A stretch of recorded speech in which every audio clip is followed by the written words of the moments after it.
Kasih karunia dan damai sejahtera Allah Bapa kita dan anaknya Tuhan Yesus Kristus menyertai saudara. Amin. Shalom, saudara-saudara yang terkasih di dalam nama Tuhan Yesus Kristus.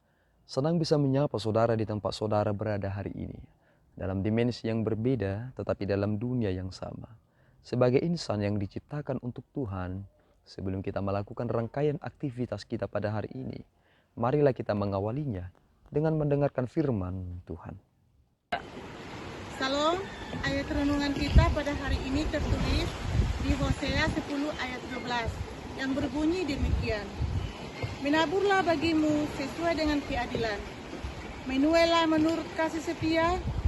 Bukalah bagimu tanah baru, sebab sudah waktunya untuk mencari Tuhan, sampai Dia datang dan menghujani kamu dengan keadilan. Demikianlah firman Tuhan. Amin.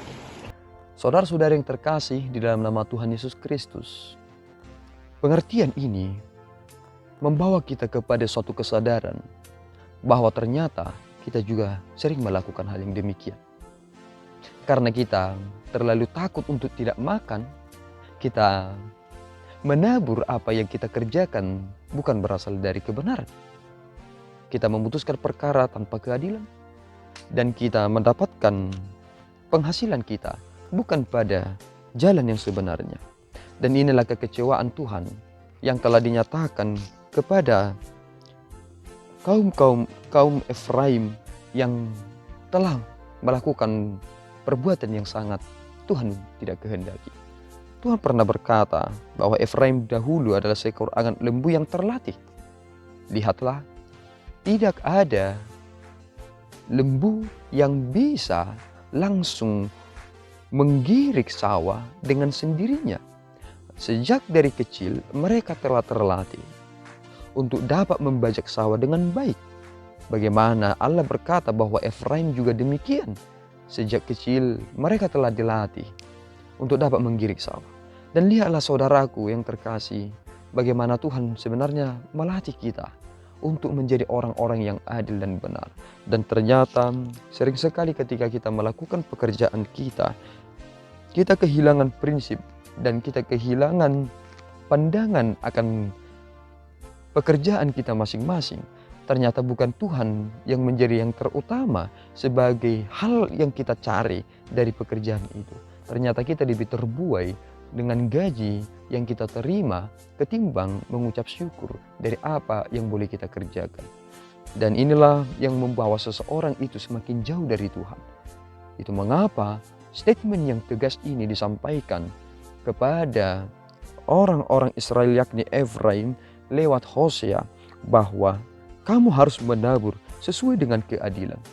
Maka kamu harus menuai menurut kasih setia.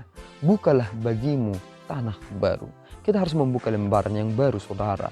Jangan mau hanya hidup seperti ini. Saudara bisa hidup dengan memeras orang lain. Saudara bisa hidup dengan menipu orang lain. Itu bukan hidup. Itu hanya kesempatan untuk menjadi orang yang menyia-nyiakan hidup. Tetapi kita harus menjadi orang-orang yang adil. Kita harus benar-benar takut kepada Tuhan. Kita harus serta-merta mengerti bahwa ternyata ini waktu yang terbaik untuk mencari Tuhan.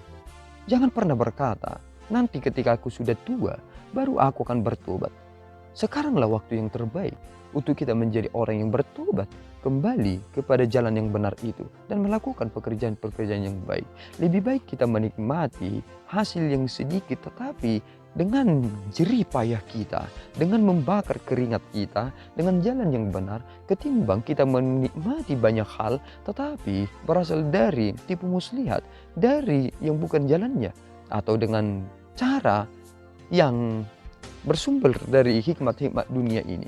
Kita akan mengerti satu hal, memang kita di dunia ini sepertinya sedang berkompetisi.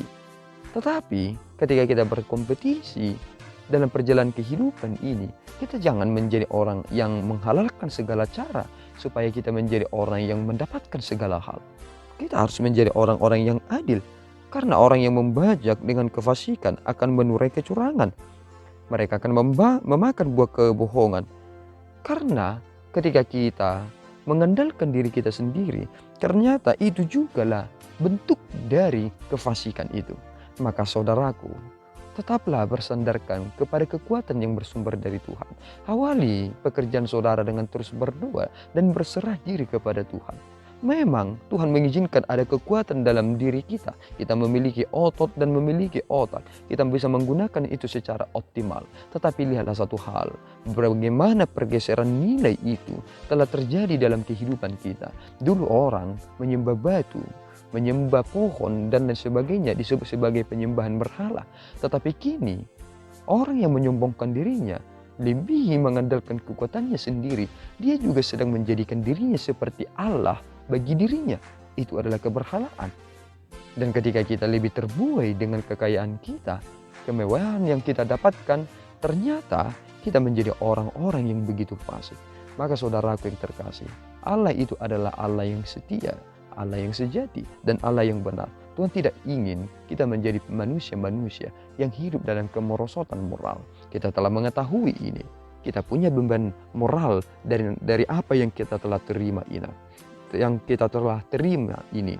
Dan Yesus Kristus berkata bahwa mereka telah dihakimi dari apa yang mereka telah dengar. Firman Tuhan telah